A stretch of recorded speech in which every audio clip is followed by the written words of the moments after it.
What's up, nerds? We are your hosts this week. I'm Chad. And I am Jake. This week, we are sponsored by Ray's Energy Drinks. We are also sponsored by Cry Baby Craig's Hot Sauce. This week forgot it was me. That's all good, leave man. it, just leave it in. It's Yeah, fine. Everyone absolutely. knows I'm a fuck up. This week we have an awesome guest. His name is Micael. You can find him online. And his handle is the Black Gay Comic Geek. So let's get into it. This is the All Things Nerd podcast.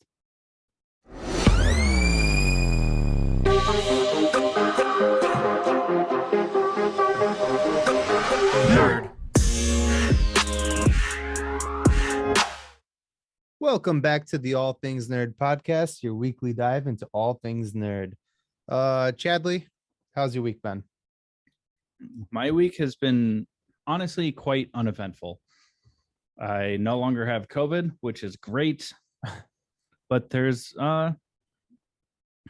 been some trauma, shared trauma, and that's really the only eventful and at the same time heartbreaking thing that happened to me this week. So why don't you talk about it, Jake? Well, I saw you this week. It was recently, and less than ideal situation. My dog, my Rottweiler, Rogie, she had cancer a couple years ago. We amputated her leg to stop the spread of the cancer. A year and 7 months later, the cancer spread to her spine. She was paralyzed from the spine down. We found out from taking her to the vet that cancer had spread, and I unfortunately had to put my best friend down this week. It was really hard. You know this. I've cried to you. Yeah. It was very heartbreaking, and saying, I mean, she wasn't even my dog, but saying Chad goodbye was very hard because I loved your dog before I even met my dog. No. So I'm very sorry. That's rough. Yeah. No pun intended. No. You saying that made it into a joke, but it was very challenging, and I'm very sorry for your loss. Thank you. But at the same time, she's no longer suffering. So there's a silver lining is still only silver compared to gold. Been really hard. I did not that any dog ever will replace or compare to the dog that I had. Way to live up to those standards, next dog. Beautiful, wonderful, amazing girlfriend gave me an early birthday present. My birthday is in August, and she got me a new puppy, and it is a Rottweiler mix. And I will introduce you all to her next week. She's adorable. Yeah, she's a cutie, but she's a monster. She's a puppy, but we do miss Rogue, and we will always miss Rogue. But love you, Rogie. But not to take up any more time. So this week we are doing an interview, and that's going to take up the entire episode, partially because of Jake having to say goodbye to his best friend. But to not take up any more time with this banter, we're going to get into our interview with Micael after a quick word from our sponsor, which is Ray's Energy Drinks. Listen up. We'll be right back with you. Learn how to save 15%. What's up, nerds? I wanted to take a minute and talk to you about Ray's Energy, an incredible energy drink that provides max energy with zero crash. Ray's Energy takes a giant leap of faith with instilling a high-quality formula to bring a powerful, yet sustained, energetic experience to help you push your workouts and focus to the next level. Perfect for anyone at any time, empowered by their refresh formula technology, Ray's Energy delivers a performance-enhancing energy drink that aids in multiple different categories that include targeted focus, better recovery time, improved clean energy levels, and a boost in stamina and hydration. But most importantly, every can of Ray's Energy has absolutely 0 calories, 0 sugar, and 0 carbohydrates to give you a smarter and healthier option. So don't settle for an energy drink that contains more sugar and carbohydrates than you can count. Instead, head over to repsports.com. That's REPPSPORTS.com and use the promo code NERDPODCAST at checkout for 15% off your order. Or if you don't know what you want, go ahead and click the link that's in the description to get a $50 sample pack for free. All you do is you cover the cost of shipping. Again, make sure you use promo code NERDPODCAST at checkout to let them know that we sent you. Welcome back, everyone. This week we have a really awesome guest for you. He is known for being an advocate for equal and accurate representation in media, as well as underrepresented individuals and groups, including but not just limited to the LGBTQIA plus community, minorities, and so much more. So please welcome to the show, Micael, the Black Gay Comic Geek. Hey, how's it going? Thanks for having me. I appreciate it. Yeah, we're really excited about it. Well, before we fire off on some questions with you, cheers, and everybody welcome Micael. Let me pour Jose Cuervo. Oh, okay. Yeah, I didn't pour yet. All good. All right, there we go. Cheers. All right, Cheers. cheers.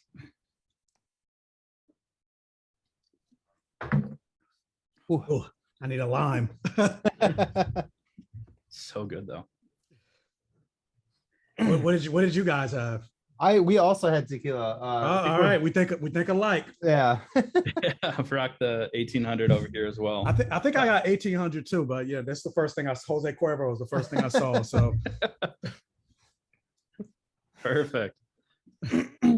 All right. Well, if you don't mind just jumping into it, why don't you tell us about yourself? Who is Micael? Tell us what you're doing. All right, well, hey, how's it going, everybody? My name is Micael, Black Gay Comic Geek. I always say the things that I love to talk about on my channel, which you can find me on TikTok, YouTube, Instagram, and Twitter. Black Gay on Facebook too, but I don't really use Facebook. That's for the old people.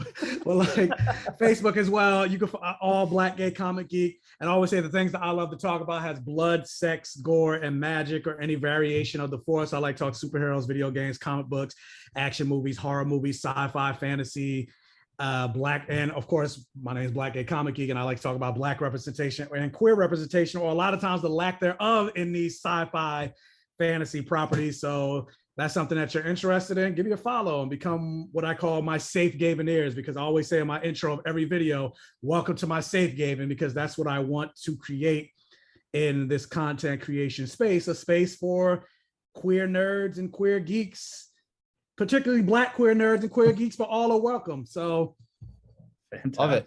Love it. That's my little spiel right there. You gotta talk Chad into getting into horror stuff. He's scared of horror movies. He won't watch them. I still have to review the Black Phone, but I love like horror movies is actually how I got into nerddom. Like Nightmare on Elm Street, and Interview with the Vampires, like my favorite movie as a kid. Yeah. The Halloween movies, Child's like I wanted a Chucky doll when I was like 6, but my mother wouldn't let me get one. So My mom. Yeah, right. Do you watch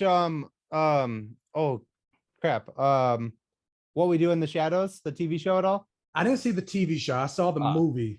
They reference in the first season. They reference Interview with the Vampire. It's pretty cool.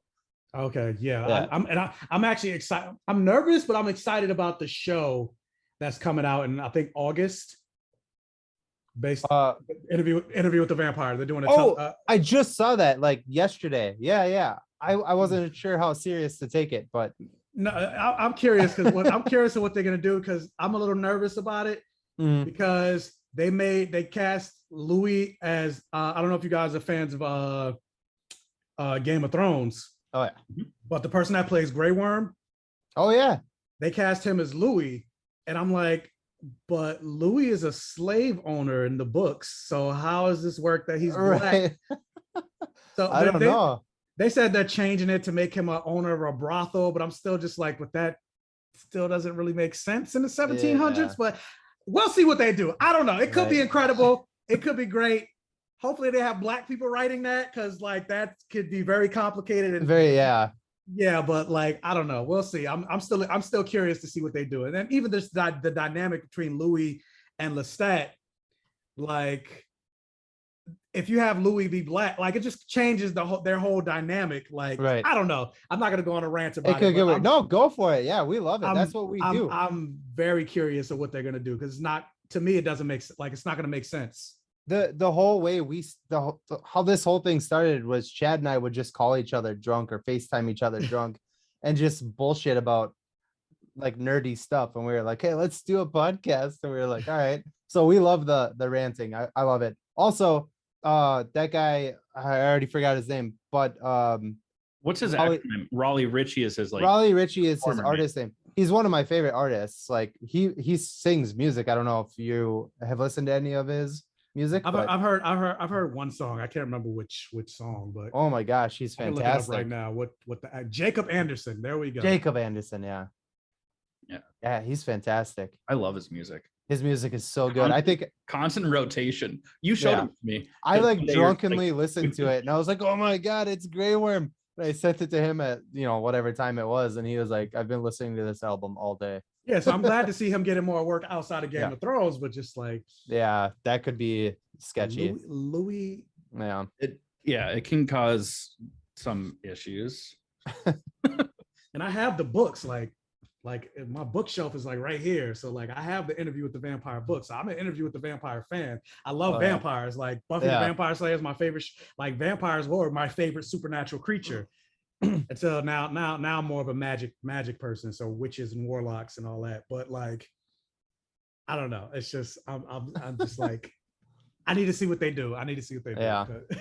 What streaming service is that going to be on, or is it going to be just on like? I think it's gonna be it's like regular TV. Oh wait, loud noise. Yeah, it's gonna be on regular TV. It's gonna be an AMC. So the same network okay. as Walking Dead. AMC gets away with a lot of shit though, so it could be good. Yeah. Yeah. I'm like regular TV. Like we still do that. we still do that. Perfect. So, kind of like as the world of like comics, movies, and just media in general stands, how are things currently for like the LGBTQIA plus and like minority cultures, and where do you see it heading? Is it getting better, and does it feel like it's authentic and like respectful to like these underrepresented communities? I would say that like, I mean, yeah, things are getting better-ish, but like I take a quote from like Dr. King when it comes to like representation in the media, where he said the arc of the moral universe is long, but it bends towards justice. And that's kind of how I feel with regards to that. Like it's a long, slow process. And like, yeah, we're slowly getting it, but at the same time, it's still frustrating in the sense of like, take the Rise of Skywalker, for example, where J.J. Abrams would do a whole act. Can I curse? Oh, absolutely. Yeah. Okay. Fuck yeah. Well, all right. Fuck yeah. So yeah, like J.J. Abrams would do a whole ass interview saying like, oh yeah, doing LGBTQ representation in my movies and properties is super important to me. And so that's why I made it, a point to include some queer representation in the Rise of Skywalker. And then you watch the Rise of Skywalker, and it's literally at the end of the movie with two characters that you know jack shit about. They have no lines in the movie, and it's like literally a blink and you'll miss it kiss. And it's like, so that was the important queer representation. Like, and it was so inconsequential that the China was able to remove it from the movie, and it literally changes nothing about the movie.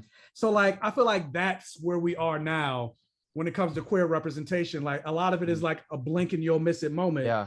And you have these studios and companies like, yay, queer, like waving the queer flag. Like Lucasfilm last year made their logo into like a rainbow logo for Pride. And I'm like, well, y'all are the main ones that didn't want Finn and Poe to be together, despite Oscar Isaac begging for it to, like, I could show you interviews of him. He said he begged the studio to go the route of Finn and Poe being lovers. And even he said he played romance, but the studio didn't want to do it for whatever reason, even though it makes complete fucking sense to me. Yeah. Even Agreed. like their on-screen chemistry, like it made sense that they Even John Boyega was down for it. Yeah.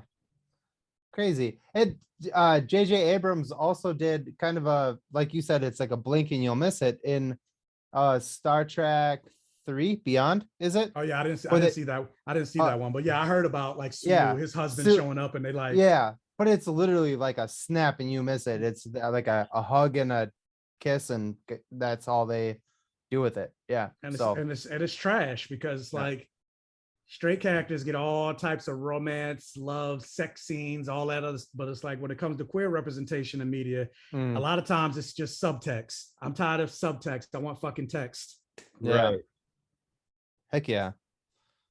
Well, hope maybe Brie Larson will get it. We'll see what happens with the future of Miss Marvel. I doubt it, because I feel like if they could have did it with Captain Marvel, like with her and Maria Rambeau, like, but they didn't, and it was like heavily teased that the two of them were in a lesbian relationship. I was like,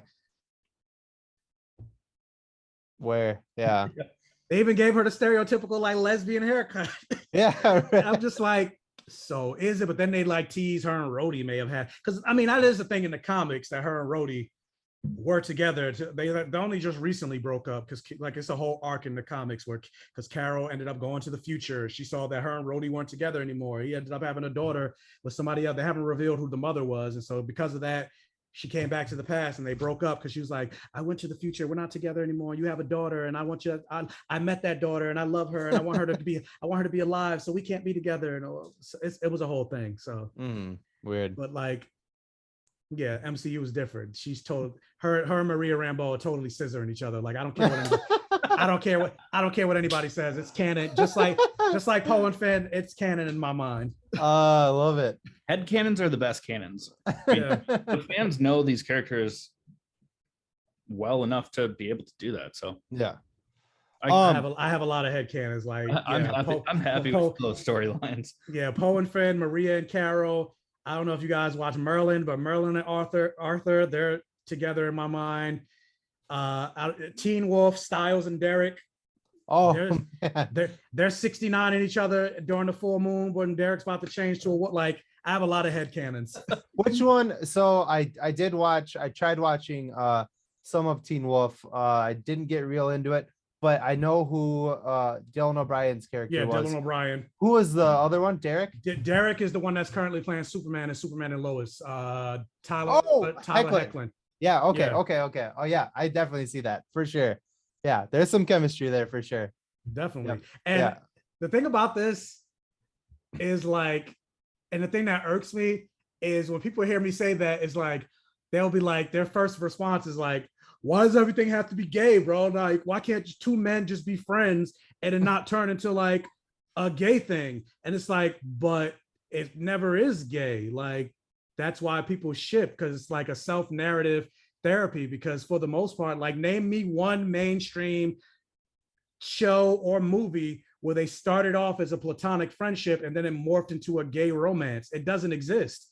So like, when people say, why does it always have to be gay? It never is. Never is. It's always like, they always say, oh, these people have a very close, super intimate relationship, but it's not romantic. It's just their brother. Like, that's always the case in all buddy cop movies. They always push them to the point where it's they're damn near lovers. They're like willing to put their lives on the line. Like, you're part of my soul and all, but it's not, but we can't be gay. Can't be gay. And it's like, it's annoying. And sometimes it is gay. Sometimes they're sucking each other's dicks. Like, I don't care. Like, at some point it needs to happen.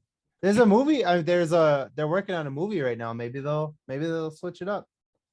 Who's working on a movie? Teen Wolf. They're filming a movie. Oh yeah. I'm not interested. I fell off on the last couple of, like, especially after like Dylan O'Brien and like Derek Hoechlin, like they kind of like, and they've been teasing from the beginning that Styles was potentially bisexual, even though the showrunner, who's a gay man, kept saying like, oh, we dropped hints about Styles being bi and yada yada yada. They even like teased the whole #steric. That's what the fandom calls them. They teased that to win an MTV Movie Award, but then they never actually followed through with it, because the steric fandom is huge. They teased it to win an award, but then like it went nowhere. Same thing that happened with Supernatural, which pisses me off. Like, ooh, Please do tell. My girlfriend is going to listen to this, and she is in love with Jensen Ackles, and I constantly talk shit about him only because she's in love with him. I am actually a huge fan. But please do tell what are you talking about? But yeah, the Supernatural fandom, like from the beginning, they've been teasing that Dean, we call him a disaster bisexual. And like people have been shipping the relationship between Dean and Castiel. He's an angel. And there's so many moments where like it would make so much sense for the storyline. And even the actor who plays Castiel, Misha Collins, he was like, yeah, I can see why people ship it.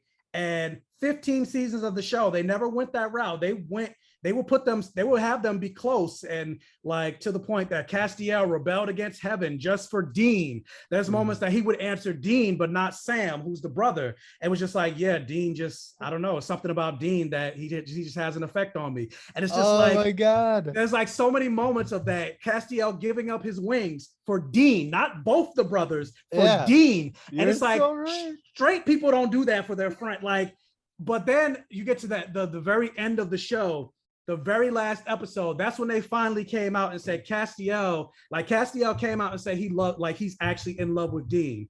But then they went to the kill your gays trope. Castiel confessed his love for Dean, and then he died. That's a whole another thing, a rant that I can go on. That's trash. But then what's even more trash is like Dean never said, like he didn't even react to his friend, his best friend, even if they're going to go the route of unrequited love, that's still somebody that he like risked his life for, somebody that he considers another brother, a family member, whatever. Castiel died and he just kind of like had no reaction. And then you get to the last episode, they don't even bring up that Castiel died. It's just like it never happened. And it's like, oh, so we waited 15 seasons for you to say on Castiel's part that he's actually in love with Dean, but then you don't conclude the storyline or any, like that's fucking, again, subtext instead of text. Like that's fucking trash. I hated that. I'll have to finish it. So I started watching it because my girlfriend is such a big fan, and I'm like, okay, like I'll give it a shot. I tried it when I was younger, didn't really take to it. I'll give it a go again. I'm literally on the last season, and I was like, I need a break from this. Like, I just can't. I mean, 15 seasons. Dude, that, and they literally, nobody stays dead. Nobody stays dead. This a season finale of every season is one of the brothers or Cass dies. And like the next season and like the first like episode or two, they come back. And I was just like, fucking, I can't take this. So, but that's like comic. I was literally just about to say that's like comic books though. Who stays dead in comic books? I know. Yeah. Unless you're like Gwen Stacy or Uncle Ben. I think it's different when you I think it's different when you binge something, because by the time I like binged it, all 15 seasons were out. So other people would have to wait like a year to see like what happened next. And I was like binge watching it. So it was like, oh fuck, he died. Oh, he's back. You know, like, oh fuck, they died. Oh, they're back. You know, so it's just like a 30-minute break before they come back for other people in a fucking year. Yeah. I think that was my problem with it, but I'll finish it. I'm curious to see. I did not see that part that you're talking about. It sounds like it's at the end. It's the second to the last. It's the penultimate episode. I'm literally on the last season, like halfway through the last season. I'll finish it right before the last episode. Okay. All right. I'll finish it. You just made her very happy. So I will say though, for a show that went 15 seasons, obviously there were some seasons that were way better than the others, but I think overall, like Supernatural did stay consistently interesting and good each season. Like I said, there were some seasons that weren't as good as the others, but it was still, even their worst season wasn't terrible. I think I enjoyed it more. Unlike something like Arrow or The Flash or Legends. Like, yeah.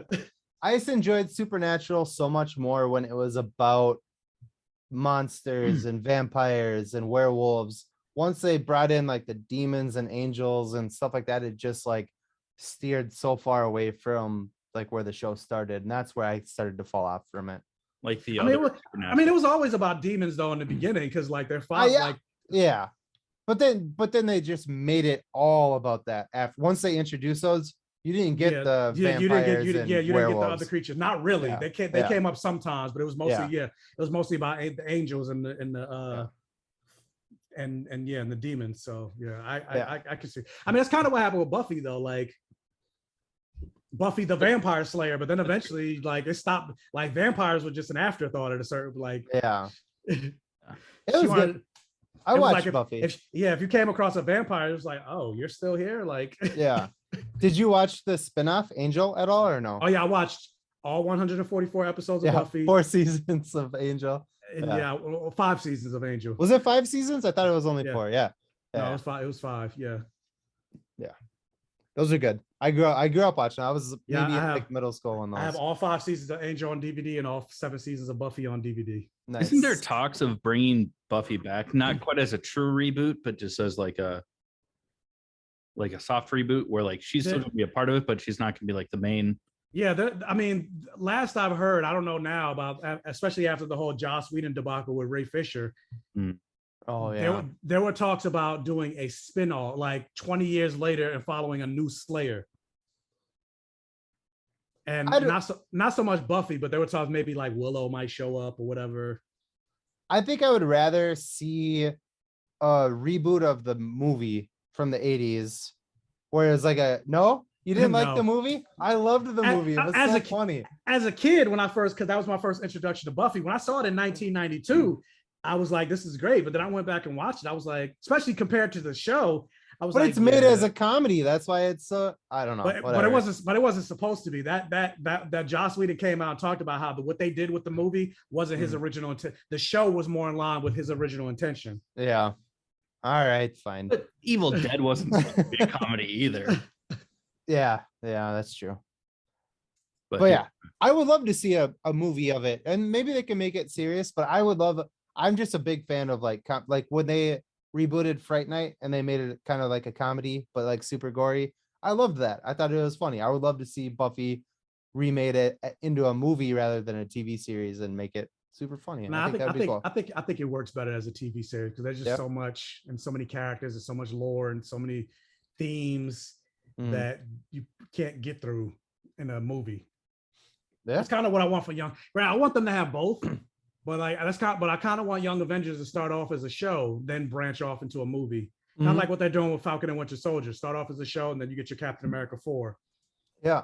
But I wanted to have more than 6 episodes. I don't understand what Disney's and Marvel's obsession with 6 episodes, because it's proven time and time again with all these phase 1 or these phase 4 shows, 6 episodes is not enough. And I end up being disappointed about all these shows by the end, because it's like they keep introducing stuff.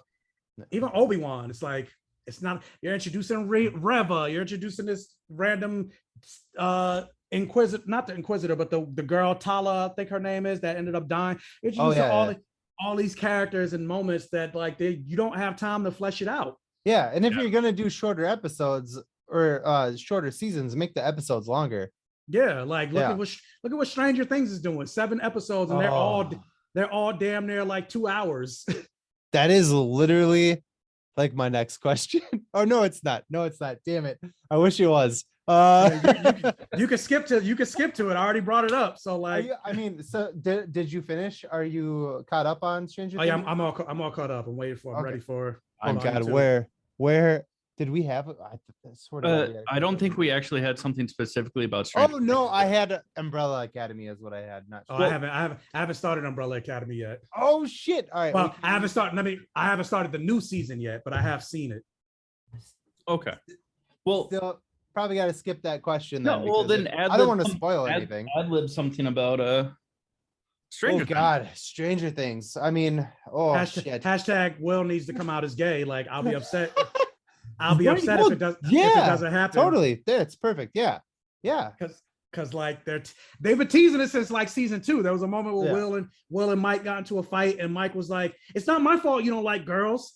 Yeah. So it's like, And then in this season, like, well, obviously he got very upset with Will, but there's the whole scene where the girl kind of like touches his foot, and he's like, "Nah," or the painting that he's making. Yeah. What is he painting?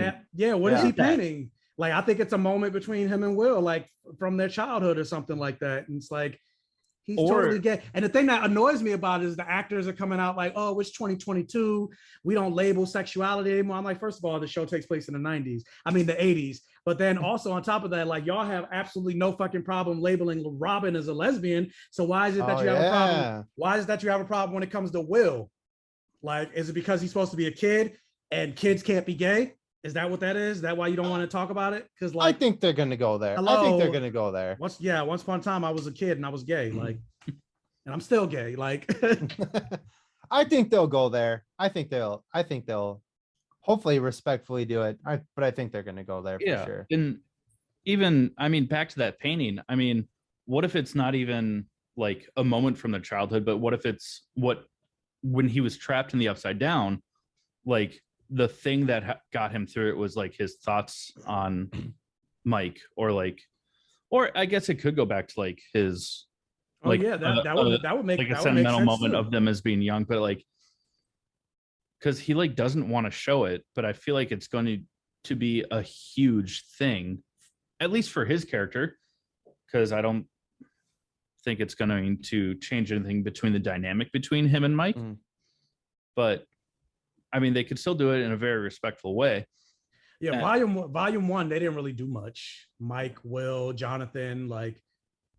Well, I was like, Will really wasn't in it for most of it, because I mean that was the driving plot point, was they were trying to get him back. Is missing, yeah.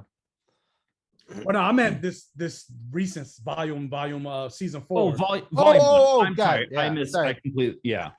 You're talking about the first season. No. I was saying volume 4. They didn't really have Mike, Will, and Jonathan. Like they weren't really in it that much. Not really. Like their story. So I'm assuming they're gonna have a bigger role in volume 2, because I was like, their story was the one I didn't really give a crap about, and I'm like, I feel like Will should have gotten, because I'm like, yeah, he was in the Upside Down, so like he should have more. Well, so I guess to replace my question, then, do you have a favorite character? And part 2 of that question is, the Duffer Brothers have confirmed that 5 people, including main characters, are going to die. Who do you think those characters? Oh, they said 5? Including main characters. That means that like sub characters are going to die. I mean, well, we already saw that cheerleader chick. Yeah. So who do you? No, in Act 2, like in the second part. In the next. So Eddie's gonna die. He's new, so we don't really. I mean, we care a little bit, but we don't care. I love Eddie, but everyone loves it. He's like a fan favorite this season. Yeah, I like Eddie too, but I'm saying, but he's new, so people like and people like him, so I guess it will work better if he dies. Also, it completes his character arc. Yeah. Because in the trailer for volume 2, like, you know, he's I didn't watch the trailer. Okay, never mind. Yeah. No trailers. Well, I think you've watched volume 1, so you're I watched all of volume 1. Yeah. But so he has the conversation with Steve where he's like, apparently, like anytime there's trouble, I just run and hide. So like it's kind of hinting or foreshadowing that for his character arc to overcome like the fact that now he's seen himself almost like as a coward, that when trouble comes he runs, to like complete that, for him to be a hero, that he's not going to do that. And my thought is that that's going to lead to his death. That would make sense. And I also think for the same reason, I think Nancy's going to die sacrificing herself to save Steve. Ooh, see, I think Steve is gonna die.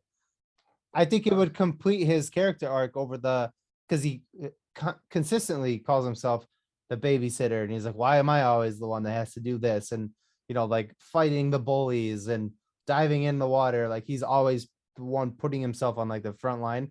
And I think Steve is gonna be the one that eats it. Even in season 1, when he's kind of a dick. Like, still like at the end he stays and fights. He still stays. Yeah, exactly. He stays and fights and is a protector. So I mean, it could be Nancy, it could be both, because except 5 people, it might be Nancy and Steve. Yeah. Well, I think 11 eventually will have to go, but it won't be this season. Nah, they said that 11's not. 11's not going to die. Season 5 is supposed to complete everything. Yeah. So I'm sure that. Well, so there's a little bit of a foreshadow, and I guess we won't know but when they're playing Dungeons and Dragons, Dustin rolls 11, like it lands on 11 against Vecna, and they lose. So I think it maybe, I mean, or they're just being jerks about it and they're like, she's gonna lose, and then Or they're just foreshadowing. Maybe that's how it ends. Like it ends with them losing, and then we jump to season 5, and then right. she fights Yeah. again. But there's no show without 11, so like Yeah.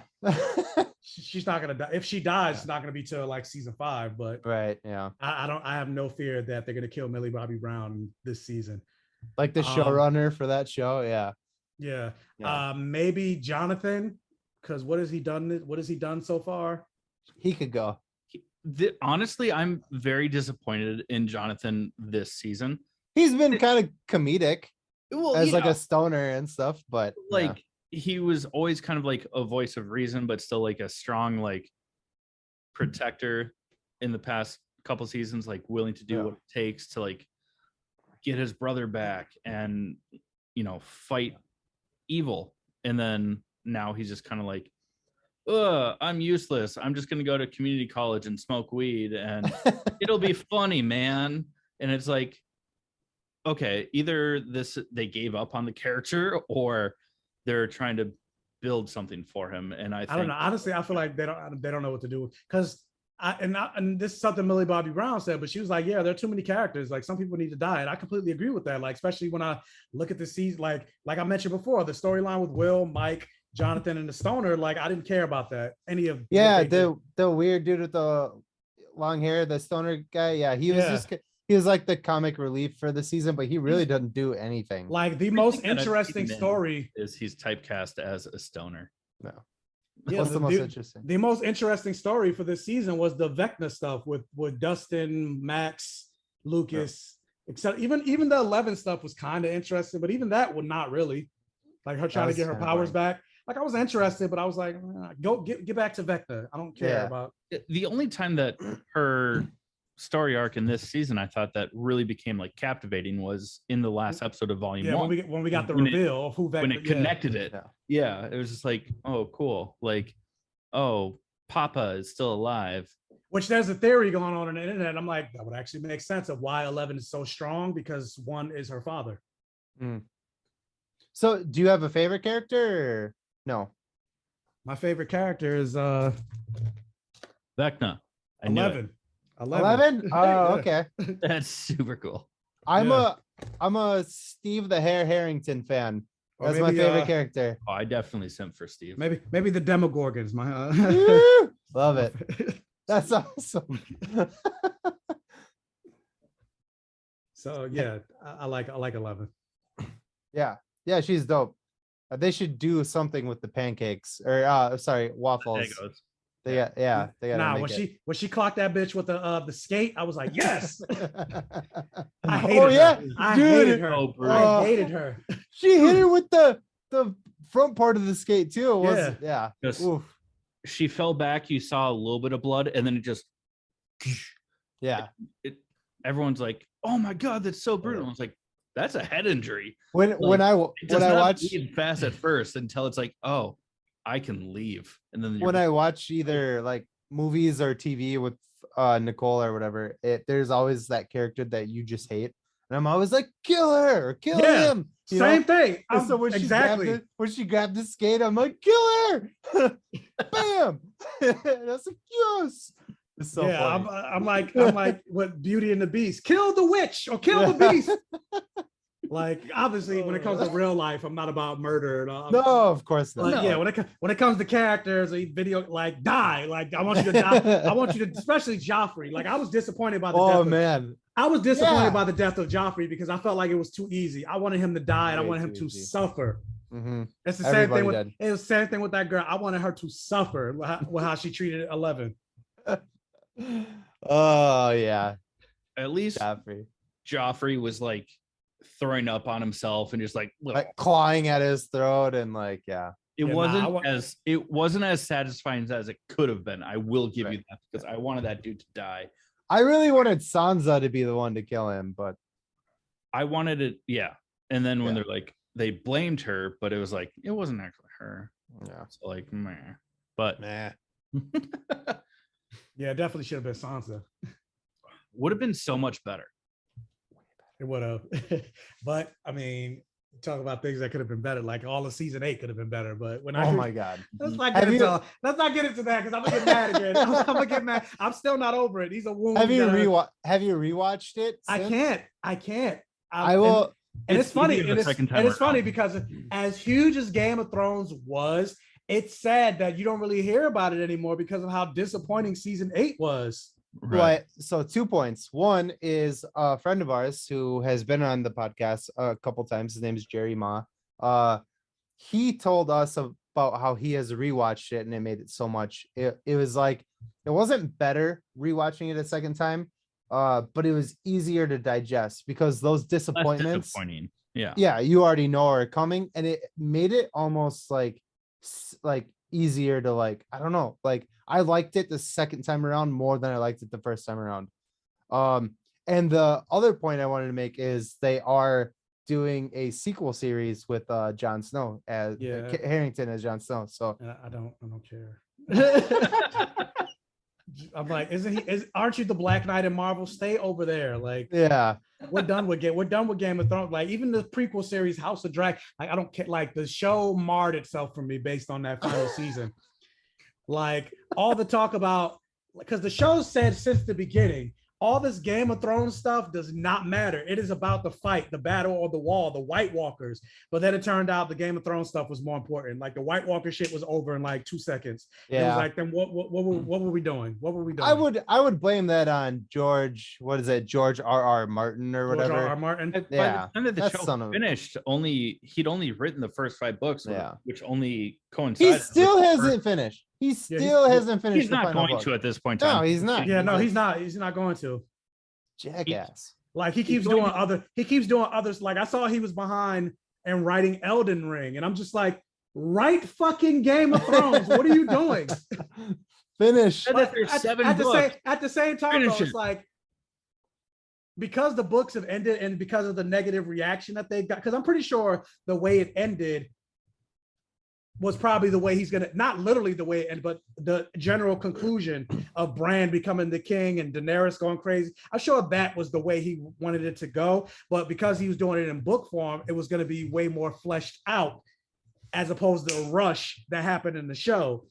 What was the most frustrating thing for you with Game of Thrones? We're just gonna talk for a little bit because for me, they built up this fight between Jon Snow and Grey Worm the entire season. And literally when it came time to like happen, Jon Snow just like walked away. And I was like, you motherfuckers, like, dude, make them fight. They're like the 2 best fighters in the show. That would have been the best fight ever.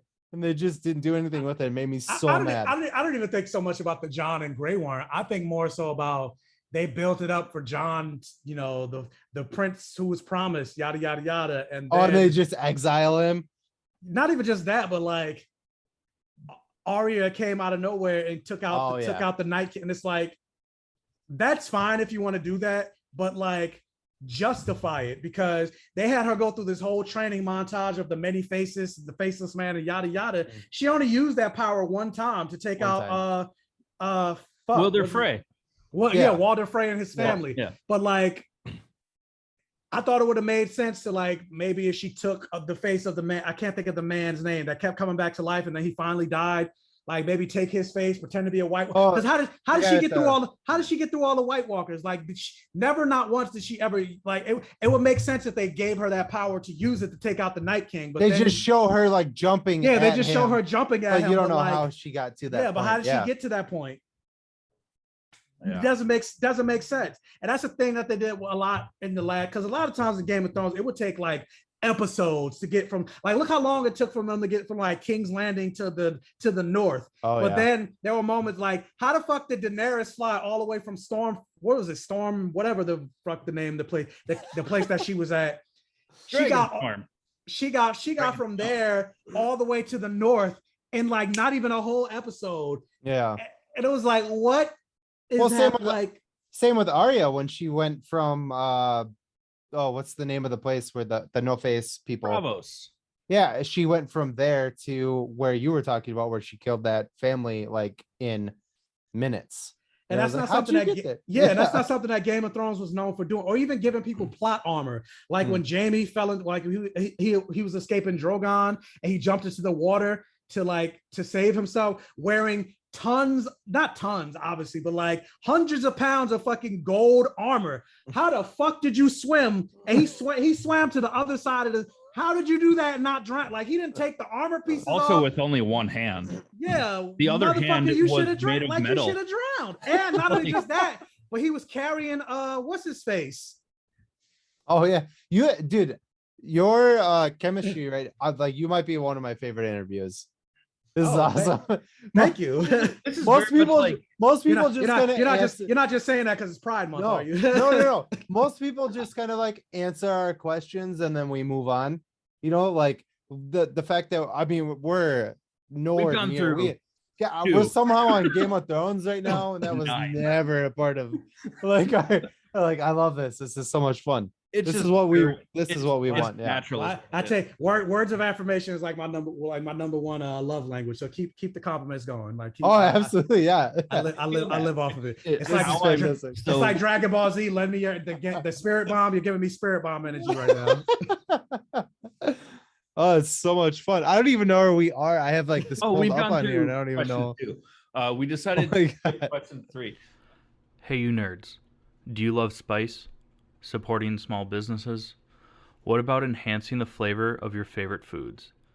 If you said yes to any of those, our good friends over at Crybaby Craig's have the perfect solution for you.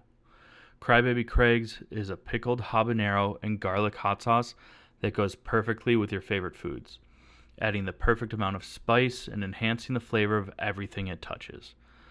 Started in Minneapolis by Craig back in 2012, Crybaby Craig's has become a Minneapolis and Minnesota staple in the sauce world. So head over to crybabycraigs.com and order yours today. Without actually having seen The Umbrella Academy season 3, it's still been kind of like in the nerd realm that obviously, like Elliot Page's character, they decided to transition Vanya in the show. To match the fact that she transitioned since season 2 ended and season 3 is now out. Can't ask his opinion. He hasn't seen it yet.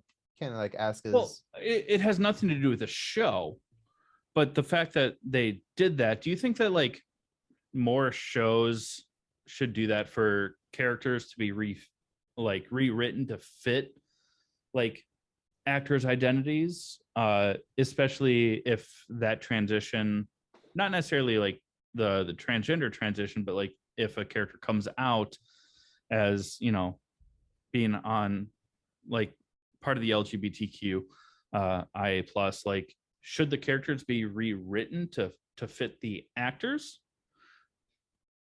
Or do you think it's kind of case by case? I would say it's probably a little bit of a case-by-case basis in a sense, because yes, when Elliot was first hired, Elliot was Ellen, and so Elliot was hired to be Vanya. But I think with this instant, I think because even then, I don't think Elliot, or I don't know, because I'm not in his mind, but like I don't even know if they knew they were trans back then. So I think part of it is like it might be a little bit of a trauma to make him still be Vanya when it's like I wanted to get out of that, like, but you're already in the role. So it's like in some ways you have to, like, we don't want to just traumatize the actor, or you can't just, I mean, you can fire him, but like I guess it wouldn't really make sense. So I think for that it might be a little bit of a case-by-case basis. So maybe it works for that. But like, say, I don't know, like for example, Neil Patrick Harris, before he came out as gay, he was playing straight on How I Met Your Mother, and he eventually came out. They didn't change the character of Barney, and it makes sense for that. Like Barney was still straight in How I Met Your Mother. I didn't know that he came out during How I Met Your Mother. I thought he was already out. That, but... No, I think he came out after that, because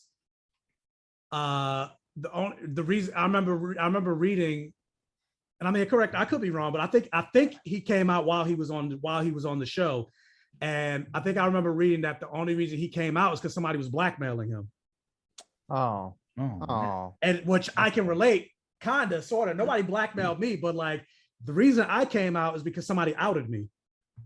oh. Like that's my coming out story. Like, yeah, I mean, I could go into all if you want, but like, yeah, somebody outed me, and then I was just like, all right, here we go. completely up to you if you want to share it. If Yeah, not, yeah. I mean, yeah, I'm like, I don't know how it's to, not like, like, well, I was gonna say it's not like it's triggering or anything. Like, I just didn't know if that was the direction you wanted to go on the show. But yeah, I was I was in college. I was 19, and it was a friend of mine who we went to high school together, and then we went to college together, so we were pretty close. She actually went to the same college because I was going there, and she ended up dating somebody that we met at school, and she knew he was bisexual while they were dating. And for whatever reason, she thought that he was cheating on her with another man. And not only did she think that, she thought I knew about it.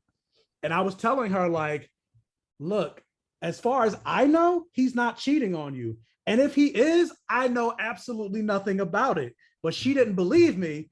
And she's like, you're supposed to be my best friend, yada, yada, yada. How dare you? You didn't tell me these things.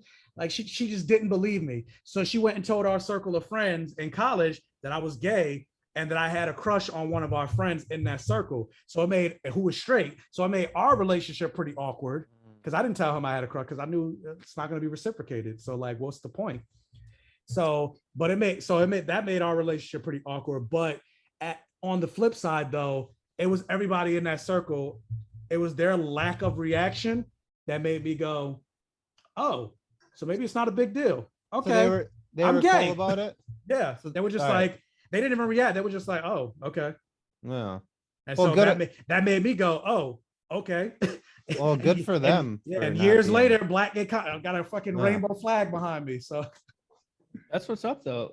That's also a really good group of friends. Yeah. Where they're like, so, like, yeah, still our friend, still who we love and know. Mm-hmm. Yeah. So the person, she's trash. You know, I don't thank her for that, but at the end of the day, like, that experience did help. That was like my stepping stone to becoming comfortable. Because not like I hid but if you were, or I don't want to say I hid. I mean, I did. It wasn't like I was like like sleeping with girls and all the other stuff. I could say I'm a hashtag gold star gay. Like, I've never had sex with a woman or anything like that. But like, if you still would have asked me, like, are you gay? I'll be like, no. Mm. Man, that's gonna be hard. But now I'm like, fuck yeah. Like, yeah. Well, good for you and good for your friends that like stood by you. That's awesome. So yeah. So that was my coming out, or not coming out, being outed story. Well, you're out now, and it's fantastic. Was so a positive thing. Yeah. It may not have felt that way. And fuck that bitch that did that, by the way. Exactly. Yeah, that's how I feel. Oh, let's see. I don't even know where we are on here. Dick, but like, I know. I can see it in your face. You're like, I don't even know where to go from here. I just don't know where we are on here. Well, I just don't know how to like talk shit about the person that like tried to hurt you. Because like, I mean, you can. I did. I fuck her. I was, yeah. Go fuck herself. Yeah, for sure. Yeah, it is what it is. Oh, okay. We're gonna just kind of get back to script a little bit, but so what are your opinions on Miles Morales taking on Thor, and what do you think about Mjolnir being graffitied? Are you pro or against? Oh, I made a video. I've seen your TikTok about it. I made a video about this. That's why we wanted to ask about it. I want you to dive deeper. And I think I have it's in my room, but it's fucking trash. It's like the stereotypes on top of stereotypes. And what doesn't make sense to me is the writer is Mexican, which means he's Hispanic, which means he's Latino, which means he's writing for a character that is Latino. So why not dive more into Miles's Hispanic roots, right, as opposed to just making him a black stereotype? Yeah. Like, why couldn't you do a little bit of both? Like, why couldn't you do a little bit of both? Like, why is Odin wearing fucking Timbs and it's supposed to be Asgard? How does that doesn't make any sense to me? And then you get putting graffiti on Mjolnir, but not really saying that Miles is an artist. Maybe he's like, at least if you said he's like a painter or some shit, then okay, maybe putting graffiti on Mjolnir would make sense. Maybe, I guess. But even still, it's Asgard. That's not really, I don't know. It's just, it just didn't make sense. And even him saying by Odin's fade, like as if he just heard the word fade, but doesn't know what the fucking, because Odin is bald. He doesn't have a fade. Like, it's just, I didn't know that. Like, a lot of it is just like, he just took black phrases that he heard or, you know, watched like one black movie and said, you know what, I'm gonna put this in my comic. And it's like, but why though? But why though? But why? And that's why representation matters in terms, even not just in front of the page or the front of the camera, but behind, because like, you know, you had this, you know, Mexican man, but he's not Afro-Latino.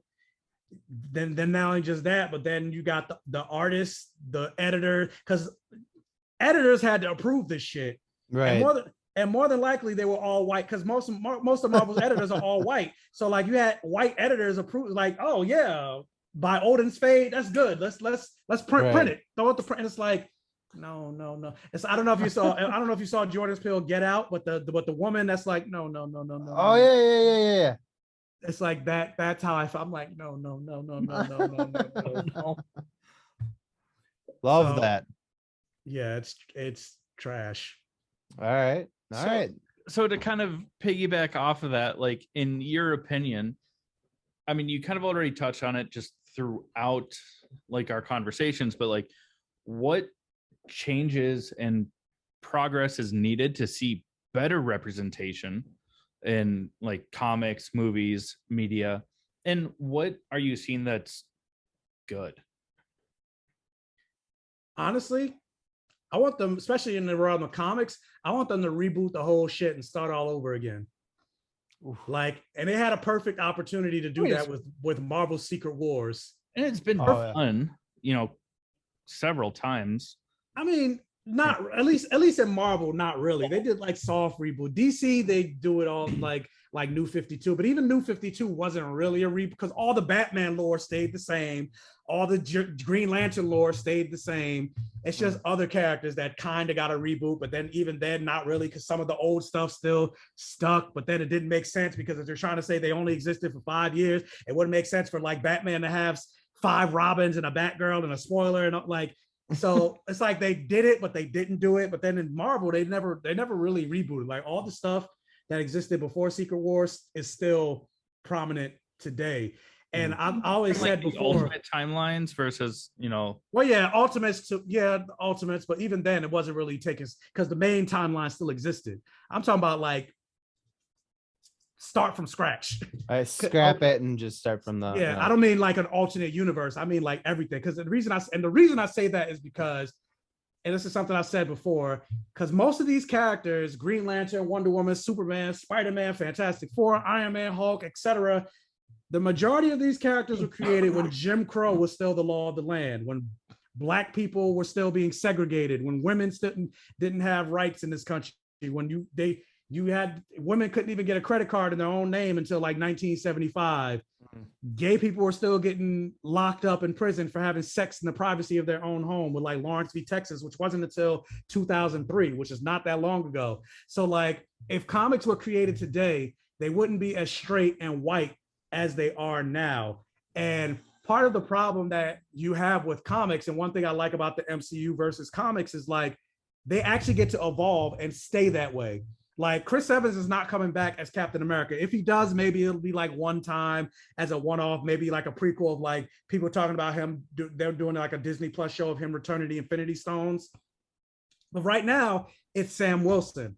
And eventually, Anthony Mackie's going to get either too old or he's not going to want to do it anymore. And so they're going to pass the mantle to somebody else, or they're going to maybe reboot. Well, they're already building him up. But he was in Falcon and Winter Soldier. Oh Well, gosh, to be what's his- the new Falcon that Yeah, he's plays, he's Yeah. supposed to be the new Falcon, but I'm talking about Yeah. eventually he's going to be another Captain America. yeah. Eventually, Tom Holland's not going to want to do Spider-Man or going to get too old to be Spider-Man. It's going to go to Miles. So like Iron Man, Robert Downey Jr. It's now going to be Riri Williams. She's going to be the new Iron Man, Iron Heart. So like that's the thing with comics is like it's not really allowed to evolve. Like Peter Parker is always going to be Spider-Man. It's never even Miles Morales. Like even when you look at his comics, it's Miles Morales Spider-Man. It's not just Spider-Man.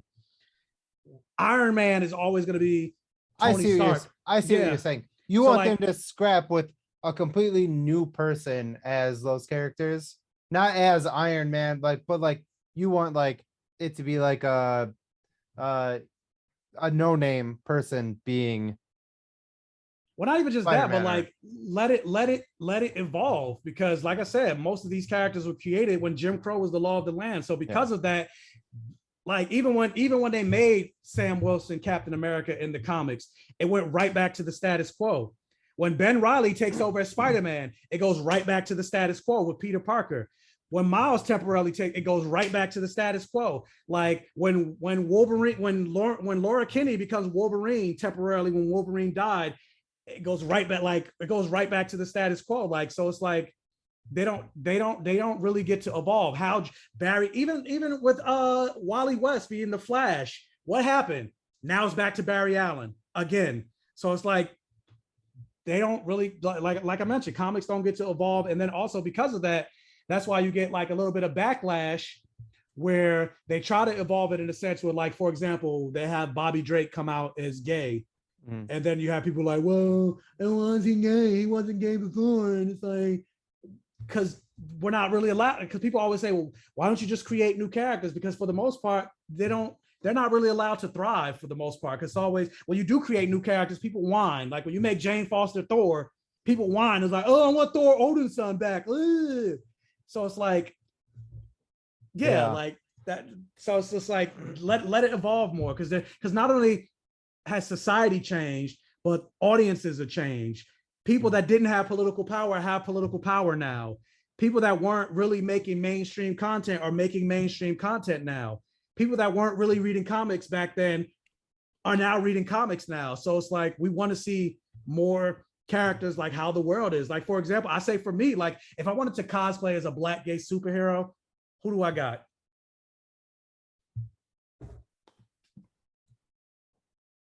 hang on, I have I wrote down some names. Not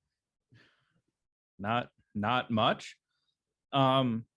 According to Titans on HBO Max, Tim Drake is a person of color, but they haven't explicitly. I get what you're saying. There's really nothing there. Yeah. I understand that me like trying to like go out there and say that came across wrong. I wasn't trying to prove you wrong. I wanted to like highlight that there's not characters like that. Yeah. Like like I mean, there's not there. There's a Prodigy who's in X-Men. He's currently dating Wanda's son, Wiccan. Speed. No, not Wiccan, Speed. Oh. But even him, like he's recently bi. And so, not to say bi people aren't part of the LGBTQ community, but I'm specifically saying if I want to do cosplay as a Black gay superhero, who do I got? Yeah, man, that's really no one at this point. Exactly. Yeah. no one. No, and I definitely like that's an issue. Like that's like even because like even and granted, obviously, and this is something I say all the time. Like a lot of times, as a Black gay comic geek, I always find myself having to choose between seeking Black representation and queer representation. Very rarely do I get the intersectionality of both. So like there's like I get Wiccan and Hulkling. There's the Ray in DC. There's I'm drawing a blank. Why am I drawing a blank? But there's a lot of white gay superheroes. I mean, you have like Iceman and Loki who are also like Iceman, Loki, North Star, I'm drawing a blank. I used to be, I could like run these names down, but I like mean, even them, but most of them are white gay superheroes. Exactly. Yeah. Aqualad, he's the only one I got. There we go. I'm like, I know there's at least one. Aqualad is the only, but even in Young Justice, they made him bi, but in the comics, he's gay. So I mean, Aqualad is the one. He's recently out, but I don't have hair, so I can't do the yellow. Oh shoot. Well, joke, but it would have sounded very insensitive. I was gonna be like, oh, there's a wig, but that's not the point. yeah. Well, so obviously this is Pride Month. What are some highlights from this year's Pride Month? And is there anything that you think deserves recognition? And I know that it's kind of sketchy right now. Yeah, I was gonna And say you- highlights. and you can go into- highlights. Yeah, this is how it was written when we originally like wrote this out, and I'm And then reading off my since screen. then, Yeah, so now it's way it's sketchier gotten and worse. it's rough. I have literally looked with my girlfriend at moving to like Lisbon. We like, Oh, it's funny you say that because Portugal is my number one place that I would love to like. dude, Like, thank you. Yeah, I looked it up and like because I was looking up like because you know the whole world is anti-black, so I was like, what would be the safest place for me being black and gay? And Portugal came up as like one of the top three. There's like a lot of black expats in Portugal. yeah, and it says they're like like out of the entire world, they're known for being like the nicest people like in the world. That's what drew us to it as well. And like, and we're all Chad too, and my girlfriend and I we're all vegan. And their menu, like their food, they're known for having a fantastic like vegan menu. And it's like, dope. The only downside to that is like me being a content creator. It's like there's not really any like I doubt there are like premieres or like anything. But have like you that. seen how blue the water is there? But also, because like, so because pretty. I just recently You. went to the doc. I mean, I already saw Thor: Love and Thunder. I went last week in LA. I was like, I probably can't do that if I was in Portugal. but in the EU, which Portugal is a part of, I mean, there's multiple countries.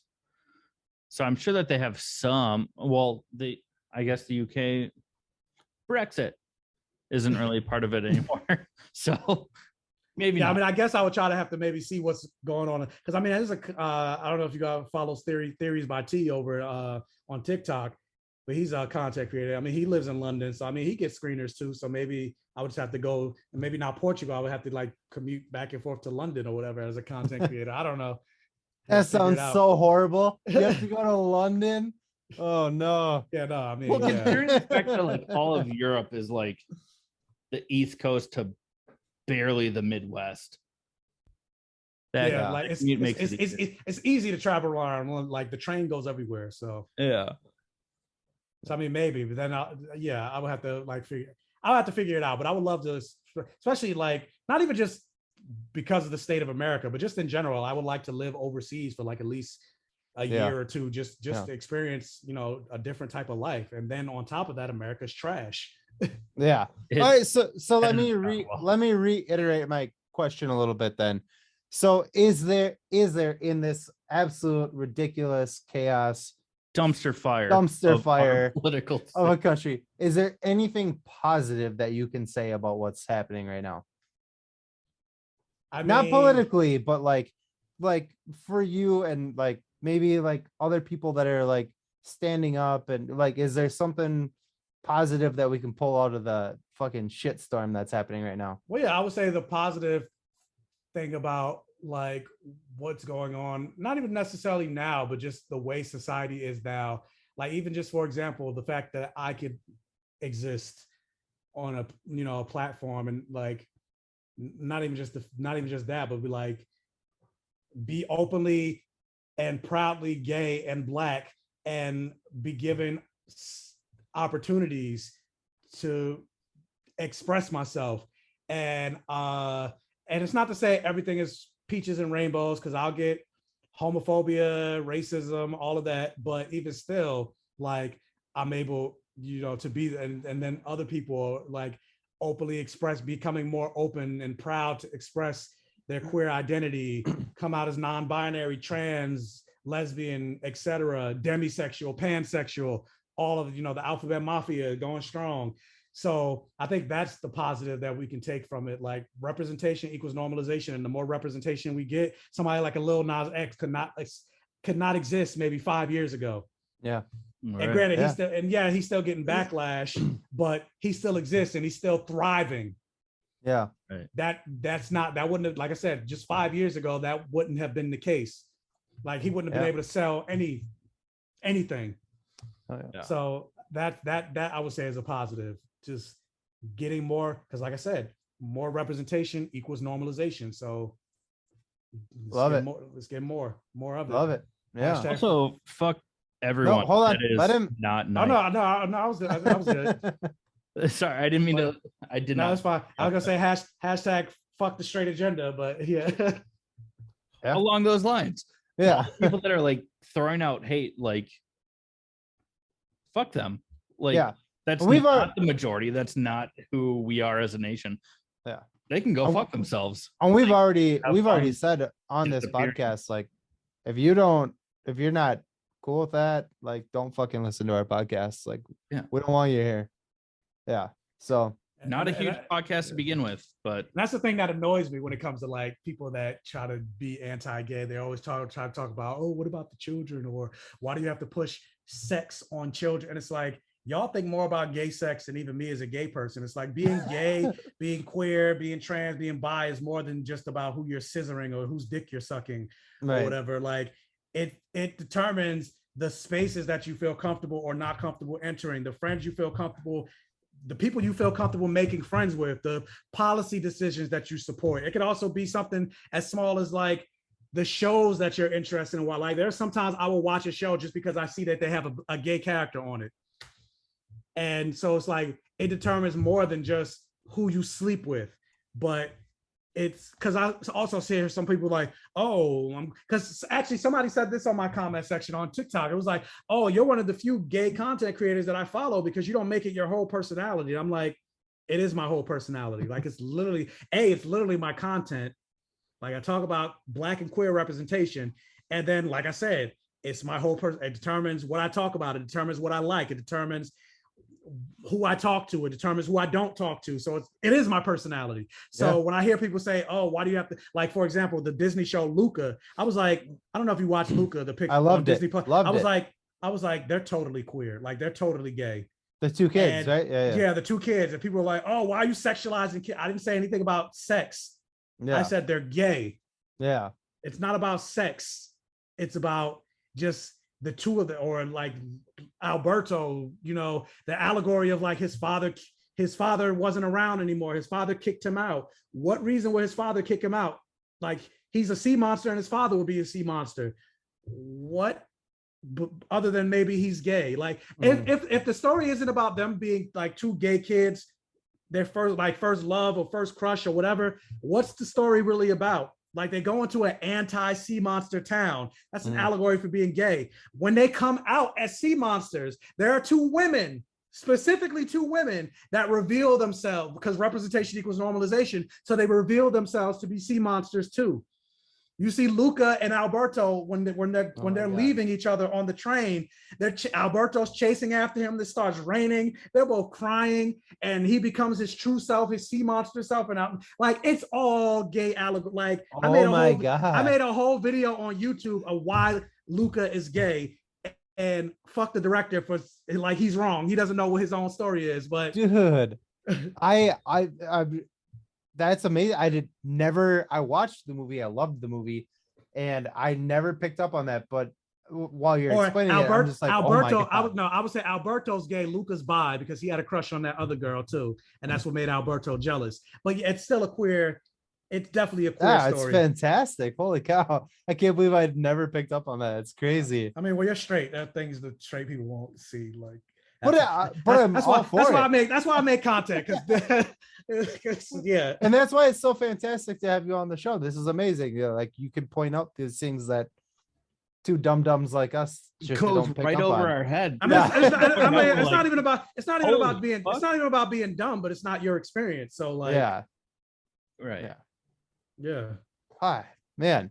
I'm literally like gonna go upstairs after this is over and tell my girlfriend all of that, and she's gonna be like, "Oh my god."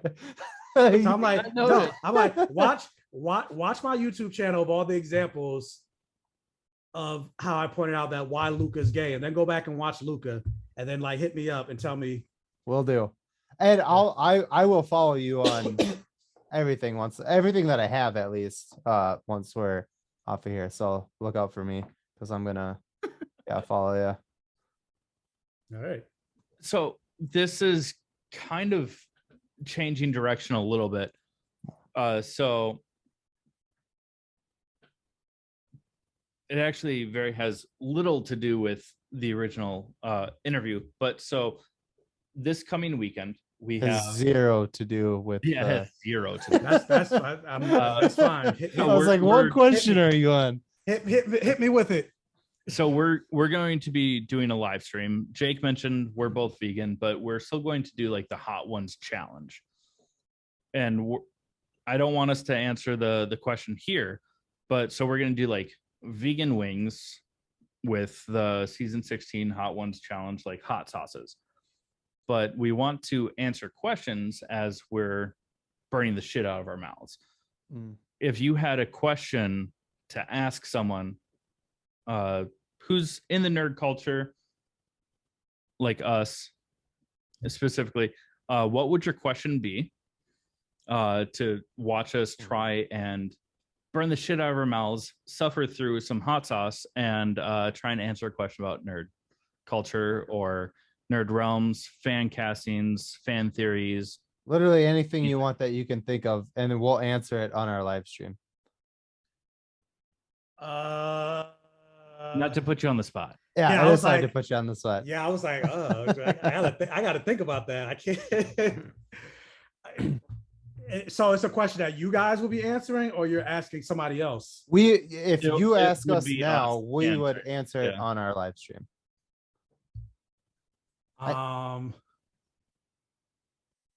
What's your biggest maybe hesitation or fear regarding being podcasters?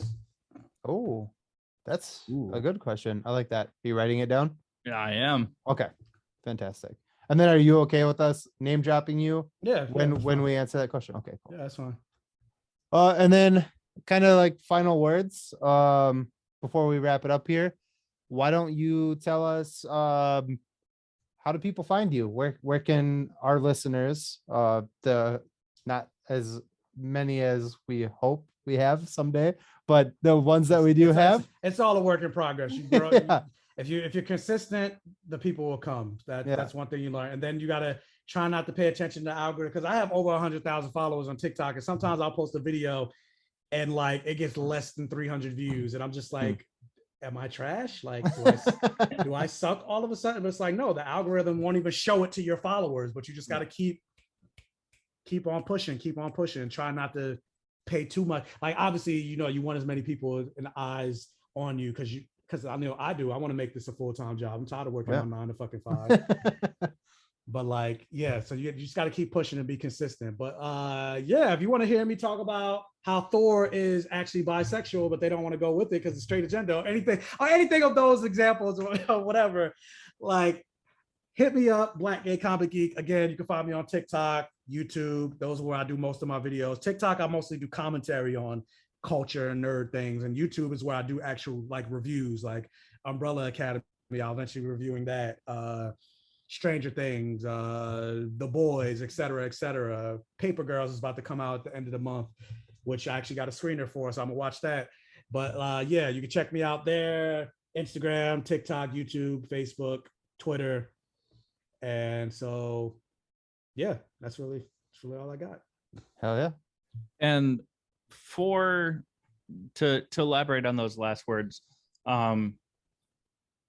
what's something that you can say for people that might be part of like a disenfranchised group, whether it's the LGBTQIA plus or like a minority group that is also fond of the nerd culture? What sort of advice do you have for them to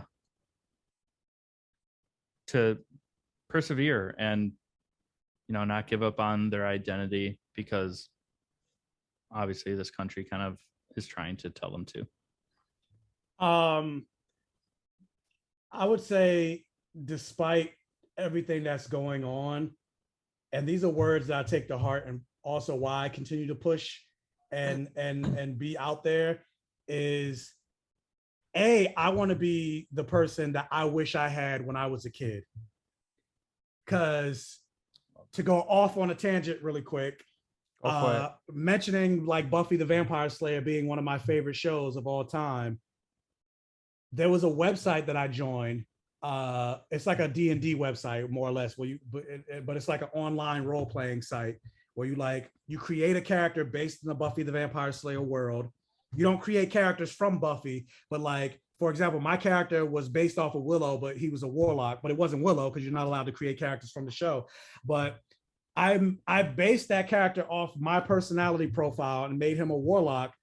But because, and this is something I always say about Buffy doesn't have any black friends. There's not really any black characters on Buffy the Vampire Slayer. So even in a world of witches, vampires, and demons, and despite making this character based off of me, I made the conscious choice to make him white, because I just couldn't see any black characters in a world of vampires. It didn't make sense for me, a 16-year-old, to make him black. Because also I was looking at the site and I was like, hey, I'll be the only black person. I don't want to, so I'll make him white, whatever. I won't have to deal with it. And I don't really have a lot of regrets, but that's one of my biggest, like, especially creative regrets that I did. So like, that's one of the reasons why I keep pushing, because I want for people to see, and for somebody like me as a kid to see somebody out there doing and talking about the same shit that I love. And another quote that I'm probably going to butcher that I take with me to heart is something that Lena Waithe said when she was accepting an Essence Award. And she said, being gay is not a political act, but being openly and proudly gay is. And so you never know who's watching you. You never know who just being you, me openly talking about, hey, I like to suck dick. And even though it's like, it might be graphic and people might cringe or whatever, and people like, Michael, why do you like, calm the fuck down. Like, I don't have a filter. I don't care. But like, even still, like, being unabashedly me, I've gotten so many messages from people just saying like, thank you for just being you. Like, you helped me become, not even just being gay, just accepting my nerd identity, being unabashedly a nerd and loving the things that you love as much as you do and love talking about it, and the energy that you have to bring, like, it makes me want to explore my nerddom and get back into comics and things. And then also just being like, I've gotten messages from somebody I used to listen to me on when I was on a podcast, like, yeah, Michael, like, you being unabashedly you helped me realize that I was bi. And so it's like, you never know who's watching you, and you never know who you can affect by just living proudly and being your authentic self. And in my case, being my authentic Black gay self. So I love that. Those are my words of encouragement. Just be you and be authentically you, and fuck everybody else, because at the end of the day, you only got one life to live and nobody else can live your life. And so if people don't accept you, you can find people that will. Fuck yeah. I love that. Love it. Well, you go. You go. I'm just gonna say thank you so much for being on the show, Michael. It was that's what I was awesome having you here. I love the fact that we got derailed for so much of what we. That's what we want in our interviews, is to just get so caught up in just like talking bullshit, and like it's so fun. I cannot stand. I've been on shows sometimes where, like, I'm not the host or anything like that, but I've been a guest, and I've been a guest with other people. And I'm not gonna say like what we were talking about, whatever, but like, just in case somebody's like, oh, I know who he's talking about. But like, we were reviewing a movie, and like the host would be like, hey, not to me, but they would be like, so what did you, to the other person, they'd be like, so what did you think about the Batman? They'd be like, oh, I thought it was good. Yeah. Lame. Yeah. What else you got? Like, what? It's not a conversation. Yeah. And I would just be like, and you know me, I like to talk to, like, and we've had guests like that too, where we've, you know, like asked them questions like we've asked you, and instead of giving us, you know, 15 minutes of just banter between the three of us. There's like, oh yeah, it was like this. And we're just like, oh, I mean, I also like to yeah. talk. I also like to talk a lot. So like, That's great. No, we love that. This is what we want out of an interview. This makes seriously, it makes it a conversation. Yeah. Not you were a pleasure to have on the show. Thank you so much for coming on here. This is awesome. thank you for having me. Yeah. And hang tight once we stop recording here, Yeah. because we want to talk to you a little bit more, just off the record. But thank you so much again, Micael, and we'll tag all of your social medias, links to what you want people to find you at, all of that in this week's show notes. All that. When is the show airing? Tomorrow. Oh, okay. All right. Normally episodes come out on Wednesdays. There was some personal stuff that came up this past week. my dog died. Oh, Normally we record on Sundays and then put the episode out on Thursdays. And then yeah, we it's do been interviews. It's usually the following week, but because of this being focused heavily on Pride, we want it to come out during Pride Month. So it'll go out tomorrow. I'll send you links if you want to share it as well.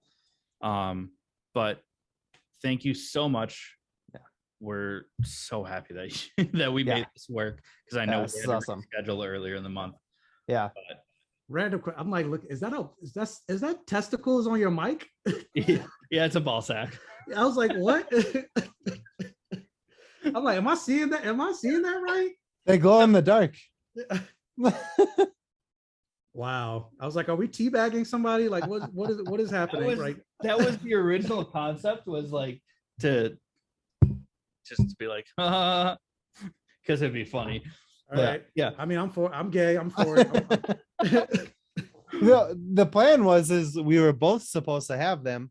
Mine never came. It said it got mailed to me. It said it arrived. And it got delivered too. It never. So, like, I never found it. Neighbors just like stole your package and got them. I'm pretty sure, because I used to live in an apartment. I mean, I used to live in an apartment, and I'm pretty sure somebody stole it, opened it, was like, "What the fuck?" I mean, you could have let me know beforehand. Granted, I might have gone a little bit overboard, but I could have propped a dildo right here while I was talking. Like, that would have been fantastic. A triumphant veiny bastard. Yeah, it is pretty veiny though. Like, it's right, it's in my room, so like just prop it up while I'm talking. It's just distraction. That would have been hilarious. Love it. Even if it would have been really funny if you just didn't even tell us about it and you just brought it out and just like stuck it to the table. We're gonna stop recording. Yeah, I just start stroking it while I'm talking. Like, yeah. Anyway. Right. Anyway, thanks everyone. Thank you, man. All right, everyone. So we're gonna go ahead and close out this episode. This was such a great interview. It seems like every time we do an interview, we just say that might be our favorite interview. And every time we're proven wrong with our next interview. This has been fantastic. Thank you so much to Micael to being here. But that was amazing. Yeah. Jake, I had a lot of fun. It was a lot of fun. The biggest thing, and I kind of just mentioned this, but the biggest thing is that when we started this podcast, it was just for fun. And it's kind of it hasn't blown up. Like, we're not famous, obviously, but like, it's blown up more than we ever expected it to. And it's just so much fun. And so when we get interviews like this with Micael, where it's just, we get lost in fun and just bullshitting rather than sticking to the script and like robotic, like, which we've had those interviews too. This was just a lot of fun. Again, thanks again, Micael. You were amazing. This is a fun one. Yeah, it was an absolute blast. And from there, I mean, we do have our web store, our brand new website. It's been out for a couple of 2 weeks now. Give us your money. Yeah, give us our money. Give us your money. Don't give us our money. We already have that. Give us your money. And we already give ourselves our money. It's called a budget. But yeah, I mean, check us out online, www.allthingsnerdpodcast.com. Brand new website. Our web store is connected to it. great way to support us. We also have our Patreon page. If you want to give monthly, it gives you a little bit more above You and could beyond. also just tell me that you're proud of me. That would be a good way to support us. You hear that, Jake's dad? Sorry, that was mean. But in all seriousness, any way that you guys can support us, if you want to, would mean the world to us, whether it's giving monthly, purchasing from our store, or just Or just subscribing, being here, liking or us, just being here and interacting with with us. our posts. Yeah. You know, we don't get paid off of comments or likes. We don't, but it still makes us Happy. feel like we're doing something important. Yeah. So do all of that and more, I suppose. Anyways, we love you guys. Thank you so much for being here. We're not going to do a shot. We've been doing a lot tonight. So Cheers. cheers. This is the All Things Nerd podcast.